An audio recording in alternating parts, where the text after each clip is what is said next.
Hi అండి అందరికీ అర్థమయ్యేటట్టు ఈజీ మెథడ్లో డ్రెస్కి సైడ్ కట్స్ అనేది ఎలా స్టిచ్చింగ్ చేసుకోవాలో చూద్దాం. మన నడుము దగ్గర కుట్టు ఉంటుంది కదా, ఆ కుట్టు నుండి స్ట్రైట్గా ఒక లైన్ అనేది డ్రా చేసుకోండి. ఆ డ్రా చేసుకున్న దానిపైన పెద్ద కుట్టు అనేది ఇలా కుట్టుకొని ఇలా ఓపెన్ చేసుకోండి. ఇలా ఓపెన్ చేసిన తర్వాత స్టిచ్చింగ్ చేసేటప్పుడు 1/2 ఇంచ్ లోపలికి వెళ్ళేటట్టు, 1/2 ఇంచ్ బయటికి కనిపించేటట్టు చివర్లో ఒక కుట్టు అనేది స్ట్రైట్గా కుట్టుకోండి.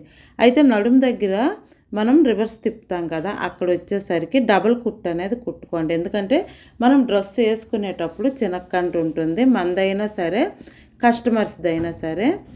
నడుము దగ్గర ఒక డబల్ కుట్టు అనేది వేసుకోండి. ఇప్పుడు మొత్తం కుట్టుకున్నాక ఓపెన్ చేసేటప్పుడు ఒక దారం అనేది లాగినా మనకి ఓపెన్ అయిపోతుంది. లేదు అని అంటే కొంచెం క్లాత్ కానీ స్ట్రాంగ్ ఉంటే ఇప్పుడు నేను ఓపెన్ చేసినా ఓపెన్ అయిపోతుంది. ఇదైతే ఈజీ మెథడ్ అనమాట. ఫినిషింగ్ కోసం చివరిలో ఈ విధంగా కుట్టు అనేది వేసుకోవాలి. అయితే సైడ్ కట్లో ఇదొక మెథడు, ఇంకొక మెథడ్ కూడా ఉంది, అది వేరే వీడియోలో నేను చెప్తాను.